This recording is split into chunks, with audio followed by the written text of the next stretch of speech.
오늘 말씀의 제목은 가장 좋은 길 사랑이라고 하는 제목의 말씀 함께 은혜 나누게 될 텐데요.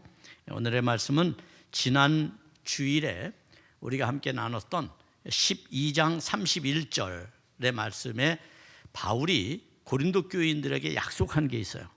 내가 가장 좋은 길을 너희에게 보이리라. 이 약속에 대한 말씀이 오늘의 말씀입니다. 자, 고린도 교회가 좋은 것을 너무 많이 가지고 있는 교회였어요. 너무 장점이 많은 곳이었어요. 경제적으로도 안정됐고 지적으로도 굉장히 수준이 높았고, 그것뿐만 아니라 여러 가지 사회적으로도 이 고린도라고 하는 특별한 지역 때문에 그곳에 사는 사람들은 매우 특권의식을 가지고 살았던 사람들이죠. 그리고 더한 가지 신앙생활을 하는데 하나님께서 성령이 그들에게 많은 은사를 부어줬어요. 그런데 이제 이 교회가 그 아름다운, 그 유익한, 그 너무나도 멋진 것들을 잘 활용하지 못하고 그만 분쟁하고 다투게 된 거예요. 그래서 바울이 에베소에서 복음을 전할 때 이 소식을 듣고 고린도 전후서를 써서 고린도 교회들에게 이제 가르침을 준 것인데, 그 가르침 가운데 오늘의 말씀이 어떤 의미를 갖게 되는가를 우리가 생각해 봄으로써 모든 문제의 근원이 무엇이고, 그리고 그 문제를 해결하는 가장 밑바탕, 기초가 되는 게 무엇인지를 우리가 오늘 말씀을 통해서 깨닫게 되는 은혜가 있기를 바랍니다. 이제 바울은 오늘 이 고린도 전서 13장, 그러면 우리가 흔히 별명을 이렇게 붙이잖아요. 고린도전서 13장은 사랑장이다, 이런 별명을 갖고 있어요. 그만큼 사랑에 대한 이야기로 가득 차 있어요. 사랑에 대한 이야기로. 그런데 이 사랑에 대한 이야기가 어떤 의미에서 보면 매우 절대적 우월성을 갖는다라고 하는 게 바울의 가르침입니다. 그러니까 바울은 단지 사랑, 그리스도 안에서 누리는 그냥 인간적인 사랑, 형제간의 사랑, 우리가 교제할 때 필요한 사랑에 대한 이야기만 나누는 것이 아니고 그 사랑이 갖고 있는 가장 중요한 속성, 가치, 그것을 매우 절대적 위에 놓고 있다는 거예요.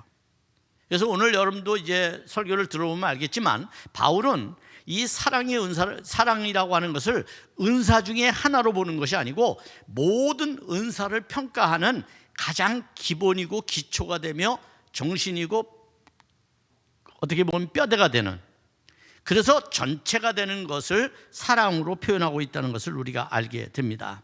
이것을 오늘 시적으로 노래하듯이 시적으로 표현해서 말하고 있는 것이 오늘의 말씀입니다. 오늘의 주제는 바로 사랑이죠.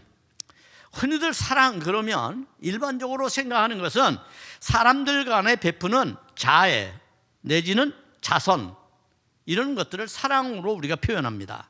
어떤 사람에게 우리가 무엇인가 사랑의 마음으로 전달하거나 아니면 표현하는 표현 방식, 이런 것들을 주로 사랑이라고 그렇게 이야기를 하죠.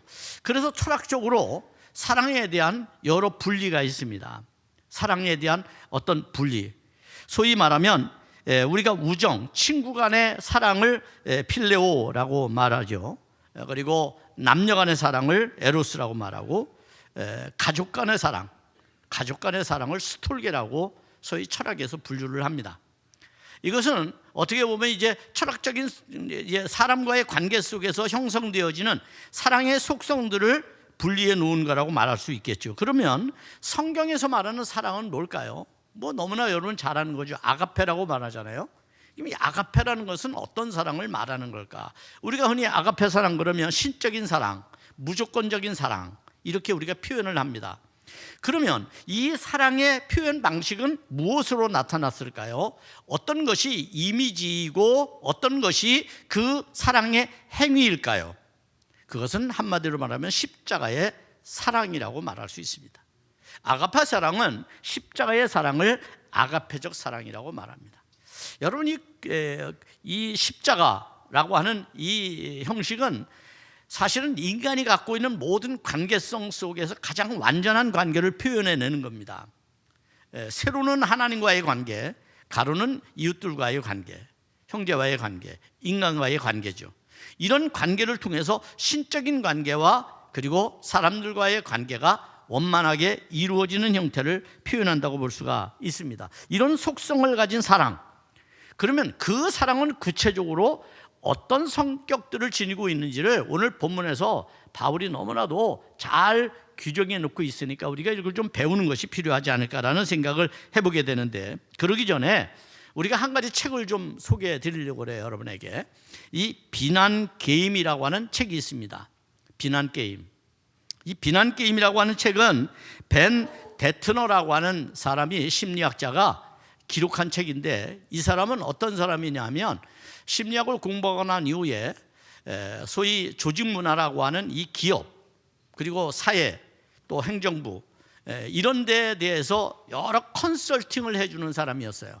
어떻게 하면 원만한 인간관계를 지니고 그 조직이, 그 회사가, 그 기관이 잘 성장할 수 있는지, 그것에 대해서 컨설팅을 해주는 사람이에요.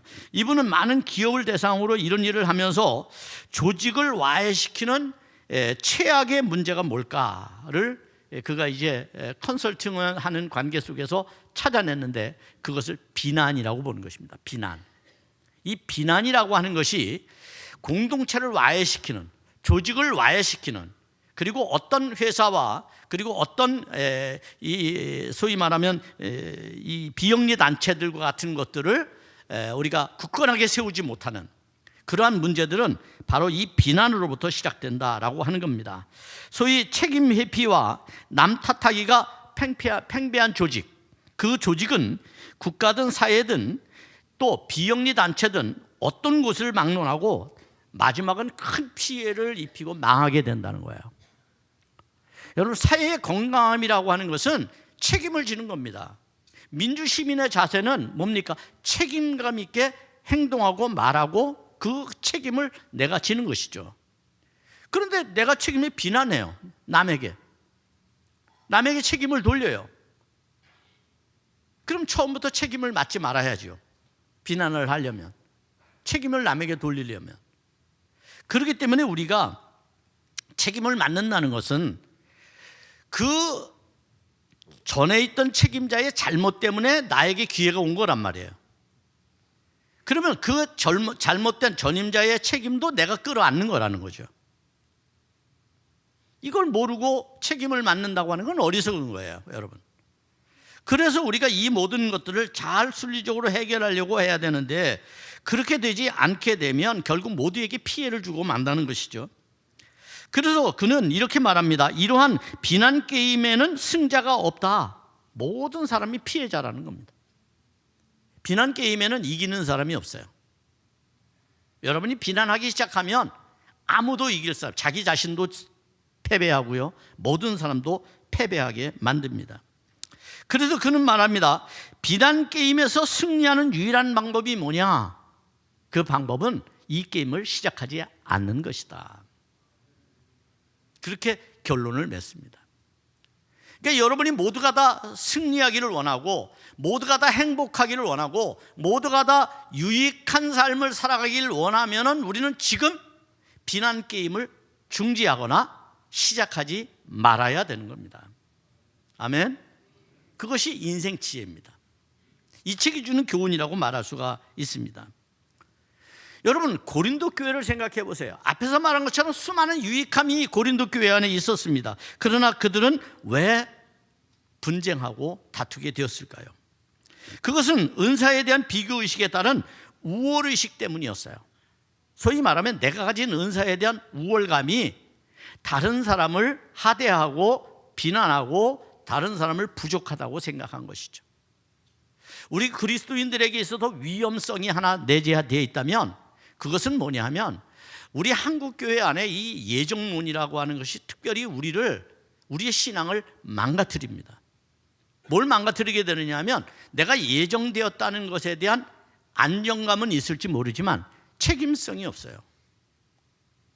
왜? 내가 어떤 부분도 노력한 게 없거든요. 하나님 태초에 나를 선택했어. 나를 구원하시기로 작정하셨어. 얼마나 좋아요. 그러니까 책임 안 지는 거예요. 책임감이 없어요. 그래서 어떤 일이 생기느냐 하면 이것이 스스로 우리를 무너뜨려요. 우리의 신앙의 질서를 우리 스스로가 무너뜨린다고요. 이것이 지금 한국교회 안에 심각한 문제로 대두되고 있는 겁니다. 따라서 보충하고 돕는 일에 유익을 주기 위해서 우리에게 주신 은사를, 더군다나 하나님께서 나눠주신 은사를 마치 내가 자격이 있어서 얻은 것처럼 독점하고 그것을 남을 위한 수단, 남을 지배하거나 통제하거나 남에게 내 자신을 드러내기 위한 수단으로 내가 활용하게 될 때에 이 은사는 불필요한 은사가 되는 거죠. 이 은사는 모두의 덕을 세우는 것이 아니라 다툼의 분쟁이 되고 만다는 겁니다.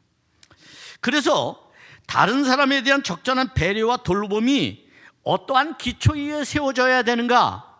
바울은 지금 고린도 교인들에게 왜 다투게 되었는가? 좋은 은사를 가지고, 좋은 신앙의 토대를 가지고, 왜 좋은 하나님께서 배경과 모든 조건을 가진 고린도 교회가 왜 그렇게 되었는가에 관한 이야기를 하면서 그 기초가 잘못되었다고 보는 거예요. 그 기초, 신앙의 기초, 믿음의 기초가 잘못 세워졌다고 보는 겁니다. 또한 이런 사실을 통해서 앞으로 14장부터 전개되어질 고린도 교회 안에 수많은 문제들, 이 문제들에 대한 바탕을, 이 문제를 해결하는 바탕을 제공해 주고 있다는 것이죠. 이런 문제의식 속에서 바울은 이 본문을 다루고 있다는 것을 우리가 먼저 기억하고 본문을 새겨 놓을 필요가 있습니다. 이미 바울은 고린도 교회에 편지하면서 8장 1절에서 그것을 암시해 주었어요. 8장 1절에서 바울은 이렇게 말을 합니다. 마지막 절에 보면 지식은 교만하게 하며 사랑은 덕을 세운다 라고 하는 말을 통해서 고린도 교회가 지적으로 굉장히 높은 수준의 사람들이었어요. 그 사람들은 대부분 로마 제국의 고위 관료들이었기 때문에 최고의 공부를 하고 그리고 최고의 경영 마인드를 가진 사람들이죠. 그런데 그들은 지금 다투고 있단 말이에요. 왜냐하면 지식이 교만함을 만들었기 때문이에요. 그래서 바울은 그 지식보다도 교회의 덕을 세우는 것은 사랑이다, 이런 바탕을 가지고 지금 이 말씀을 풀어가고 있는 겁니다. 따라서 우리는 교회의 기본 구성이 무엇으로 이루어져야 되는지를 이제 알아야 됩니다. 그동안 우리가 몇 주 동안 은사에 대해서 우리가 살펴보았고 교회론에 대해서 살펴봤어요. 그러면 이 모든 것, 은사도 좋고 교회론도 좋은데, 그럼 이 모든 것들은 어떤 바탕 위에 세워져야 되느냐? 그것을 사랑의 바탕 위에서 세워야 된다고 바울은 규정하는 겁니다. 바울은 이제 교회를 위한 가장 좋은 길을 제시합니다. 바울이 제시하는 이 길은 바로 사랑의 길입니다. 12장 10절에서 우리가 바울이 수많은 은사들을 말했잖아요. 이 12장 10절의 말씀을 바탕으로 바울은 이제 이 사랑을 그가 기술해 갑니다. 소위 말하면. 그래서 이 12장 10절의 이야기를 세분화시켜서 사랑의 여러 조건들을 제시해 주고 있는 것을 우리가 알게 되는데, 그렇다면 오늘 본문을 전체적으로 한 세 부분으로 나눠서 우리가 이해해 볼 필요가 있는데, 우선 첫 번째로 생각할 수 있는 것은 사랑의 절대적 필요성입니다. 그러면 사랑은 왜 필요하냐라는 거예요. 사는 데 있어서 여러분 뭐 돈만 있으면 되잖아요. 그죠? 그러죠? 그렇게 생각하죠? 이건 단순한 논리라는 거야. 중요한 것은 우린 인간이잖아요. 사람이잖아요. 그러면 우리 안에서 우리가 가져야 될, 그러면 교회 안에서 크리스찬으로서 가장 밑받침이 되는 이 사랑이 왜 필요하냐라고 하는 사랑의 필요성에 대해서 말합니다. 바울은 은사들과 사랑과의 관계를 오늘 나타내죠. 1절에서 3절 말씀을 통해서. 1절에서 3절은 바로 은사와 사랑과의 관계를 설명하는 겁니다. 이때 바울은 한 가지를 설정합니다. 이것을 풀어가기 위한 한 가지의 중요한 논제를 설정하는데, 그것은 사랑이 없다면이라고 하는 말을 설정해서 풀어갑니다. 만약 우리가 세상에 유익하다는 걸 다 가지고 있어요. 그래서 너무 행복해요.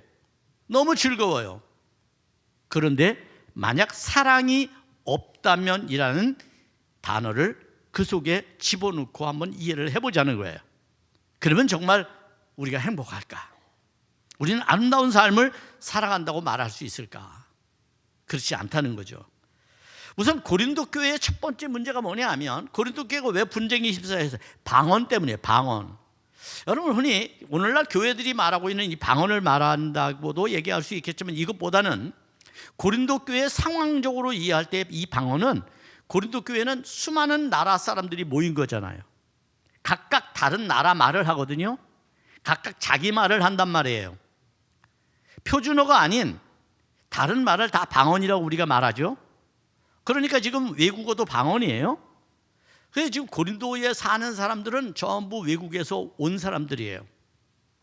새로운 신도시가 만들어진 거예요. 고린도라고 하는.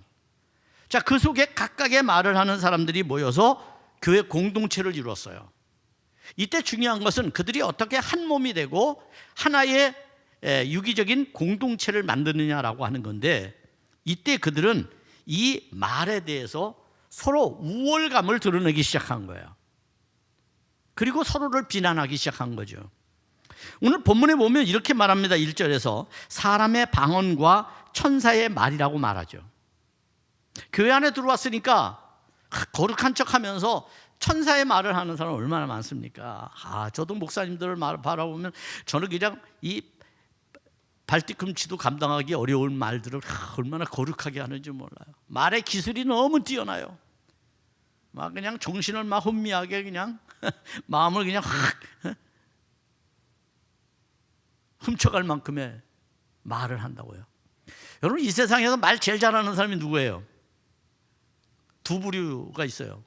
사기꾼, 그다음에 정치인. 다 거짓말쟁이, 아주 능숙한 사람들이죠. 말을 잘한다라는 것이 여러분 논리적이라고 볼 수는 없어요.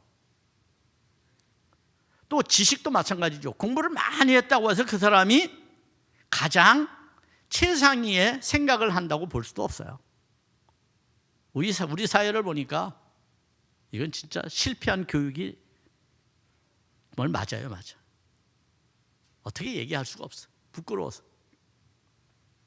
여러분, 사람의 방언, 사람들이 각각의 자기의 언어가 있잖아요. 그것을 하는 사람, 천사의 말, 얼마나 거룩합니까?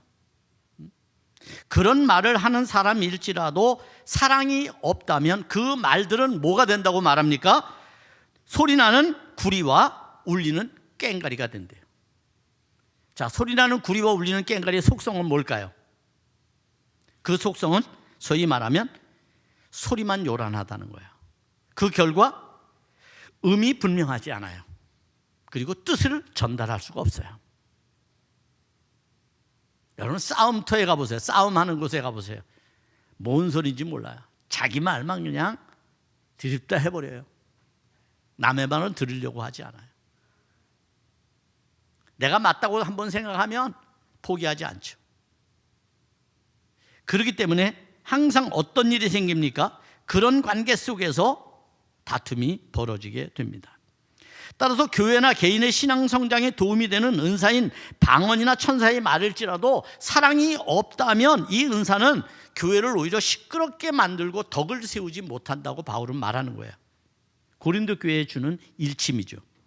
두 번째는 그가 사실은 2절에서 예언하는 능력과 모든 비밀 그리고 지식과 믿음에 대해서 말합니다.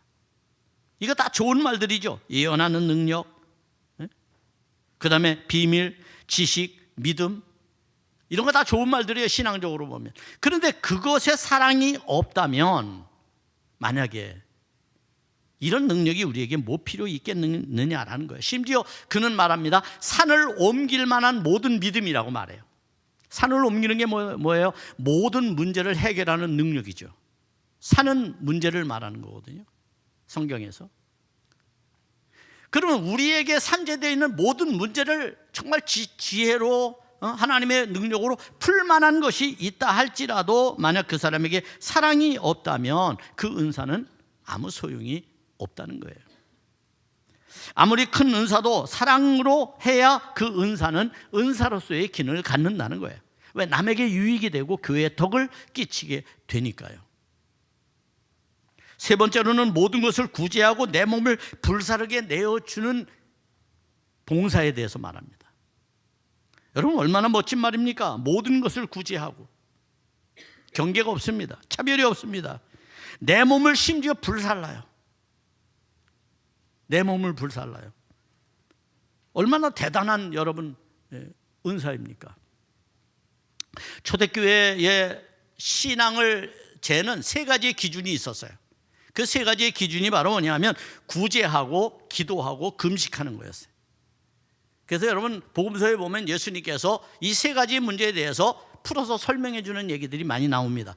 그것은 당시 초대교회가 이 세 가지의 소위 신앙적인 그런 행위를 가지고, 누군 믿음이 좋다, 우리도 그러잖아요. 우리도 교회 다니면서 뭐 교회 열심히 하고 뭐 하고 그러면 믿음 좋다 이렇게 얘기하잖아요. 그 믿음의 척도를 재는 기준이 이 세 가지였다는 거예요, 초대교회가.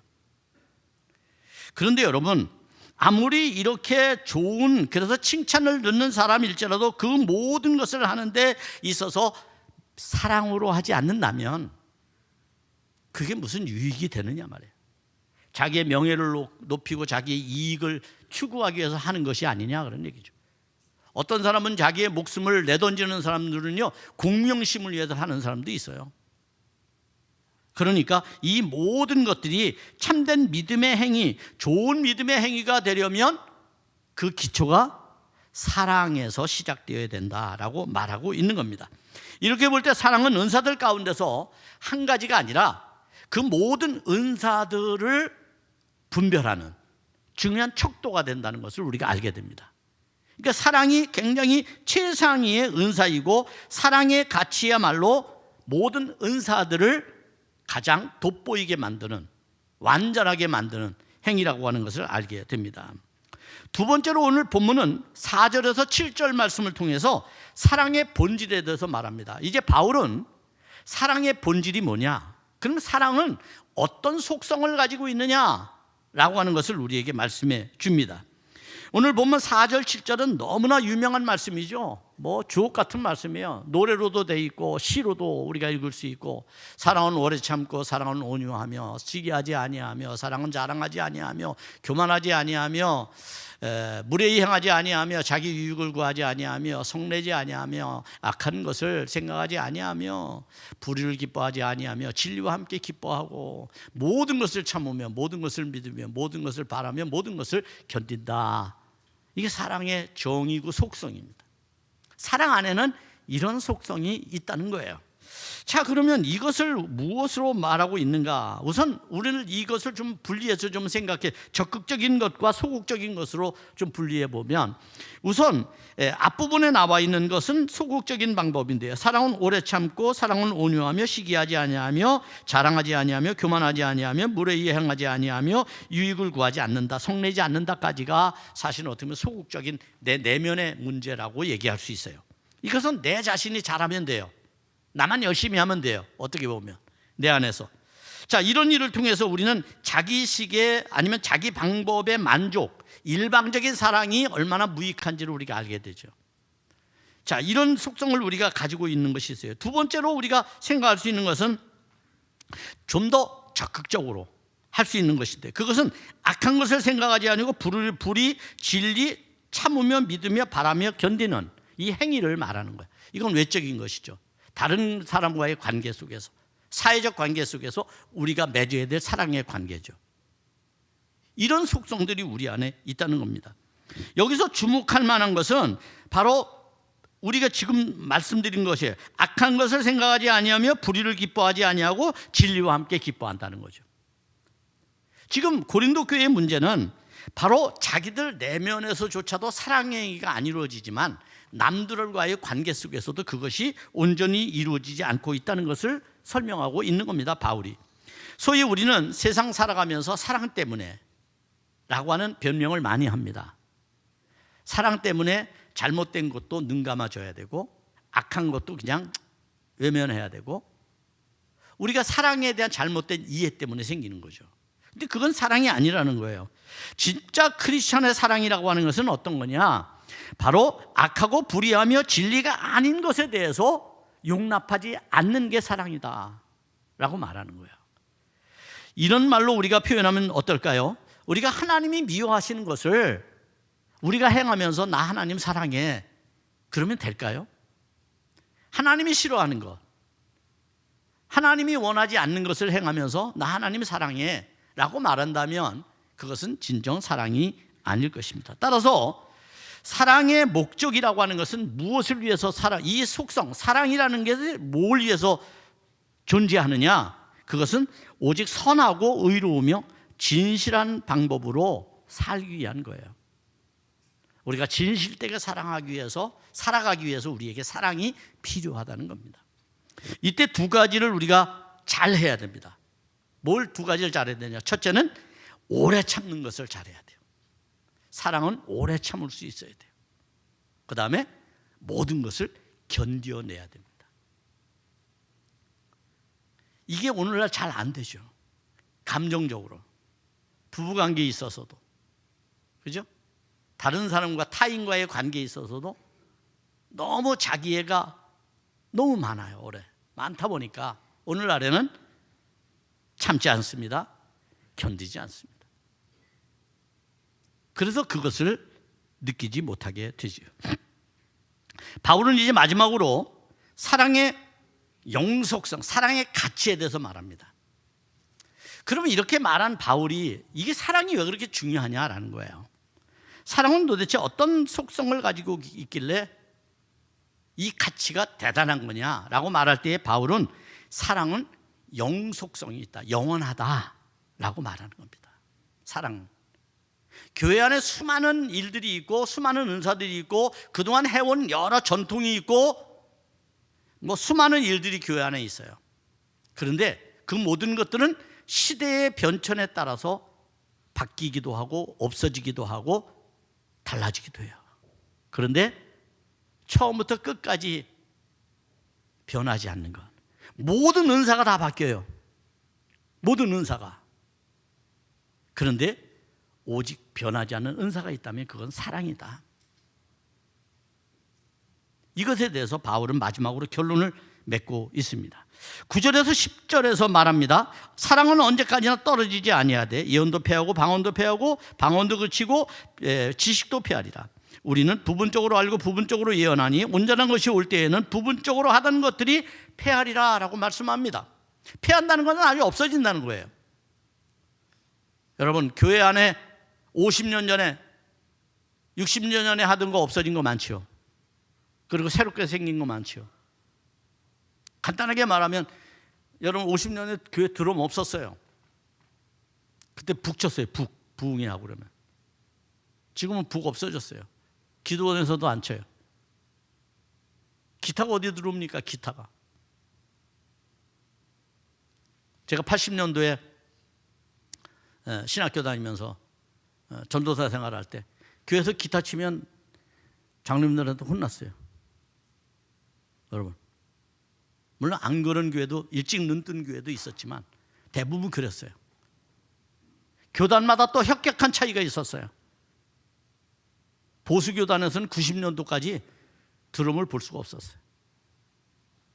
지금은 시대의 변천에 따라 달라진 겁니다. 그러니까 본질이 아닌 것, 본질이 아닌 건 언제든지 바뀔 수 있다는 생각의 유연성이 우리에게 있어야 돼요. 근데 그거 붙들고 그게 신앙인 줄 알아요. 진짜는 사랑입니다. 아멘. 사랑은 영원히 있는 거예요. 영원히. 태어나서 죽을 때까지 사랑은 변하지 않아요. 이 영속성, 이 가치, 이것을 아는 것이 필요하다. 그래서 바울은 두 가지 예를 듭니다. 하나는 어린아이, 우리 인생으로 이야기하죠. 어린아이 때 가졌던 생각이나 말이나 여러분의 모든 판단이 어른이 되었을 때 어떻게 되어 있나요? 버렸나요? 지금도 가지고 있나요? 근데 요즘 사회를 보니까 지금도 가지고 사는 사람이 어른들이 많더라고요. 네? 아니죠. 어릴 때 생각은 어릴 때 버려야 돼요. 어릴 때 하던 행동은 어릴 때 버려야 돼요. 어른이 됐을 때는 어른의 생각을 가지고 살아야 돼요. 또 하나 말하는 것은 얼굴과 거울을 가지고 말합니다. 당시 여러분 1세기의 거울은 구리로 만든 거예요. 구리. 그래서 얼굴을 비춰도 잘 보이진 않아요. 그냥 희미한 얼굴을 보는 거예요.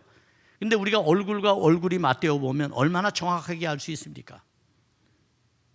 이때는 어떻게 돼요? 이때는 완전하지 않으니까 이때도 버리게 된다는 거예요. 소위 말하면 완전하지 않은 버리고 또 그 모든 것이 다르다. 이 두 가지의 개념이에요. 버리고 다른 것. 이게 신앙과 우리의 삶에서 적용되어질 필요가 있습니다. 자, 9절에서 부분적으로 알고 부분적으로 예언한다는 말은 10절에서 완전한 것이 것과 대치되는 겁니다. 완전한 것과. 10절에 완전한 것이 오면 부분적으로 하던 것들은 전부 없어지는 거예요. 이 완전한 것이 그럼 뭘까요? 완전한 것이. 대개 이제 성서학자들은 완전한 것에 대해서 두 가지를 말합니다. 하나는 첫째로는 바울이 그때 당시에는 성경이 없었어요. 아직은. 여러분 기독교 역사에 있어서 300년 그 역사는요 혼돈의 시대였거든요. 무질서했거든요. 이단도 많았고 서로 자기가 뭐 본 게 최고고 자기가 아는 지식이 최고라고 뽐내던 때예요. 그런데 성경이 딱 등장하면서 어떻게 됐을까요? 교회는 질서가 잡히고 성경 하나님의 말씀 앞에 모든 사람이 하나가 되었어요. 성경이라고 하는 것은 우리에게 그만큼 신앙의 표준이 되는 겁니다. 두 번째는 아직 이루어지지 않았어요. 완전함이. 그것은 예수 그리스도의 재림이에요. 주님께서 우리에게 오는 날 이 성경보다도 더 정확하겠죠?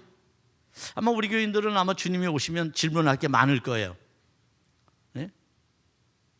주님, 2025년 2월 첫째 주에 안석기 목사님이 이렇게 설교했는데 그게 맞아요? 그럼 주님이 뭐라 하실까요? 뻥이야 그러실까요? 아니면 야 그거 조금밖에 모르는 거야. 그래요, 맞아요. 우리는 지금 조금밖에 몰라요. 그래서 노력하는 거예요. 그래서 애쓰는 거예요.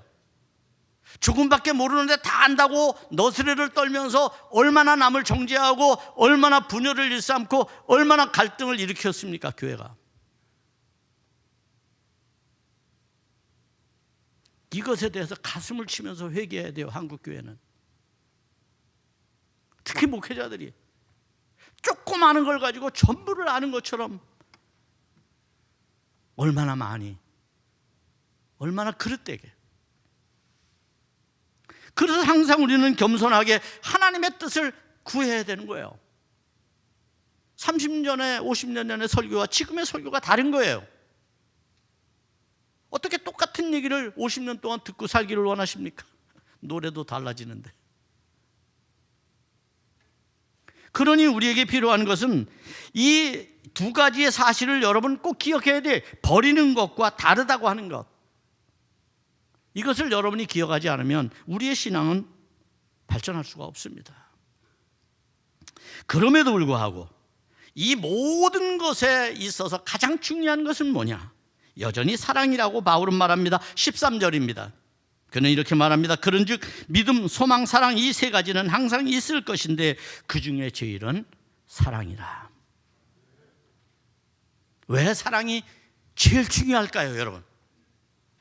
성경 요한일서 4장 8절은 말씀합니다. 하나님은 사랑이시다. 하나님은 사랑이시다. 제가 인터넷에서 이런 글을 보았습니다. 한번 읽어드리고 마치려고 합니다. 사랑이 없으면, 사랑이 없는 의무감은 무뚝뚝하게 만든다. 사랑이 없는 책임감은 냉엄하게 만든다. 사랑이 없는 정의는 무자비하다. 사랑이 없는 교육은 반항한다.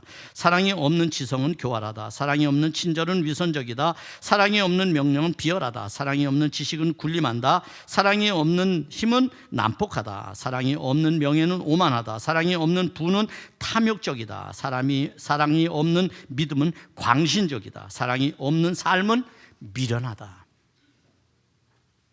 사랑 가지고 사십시다.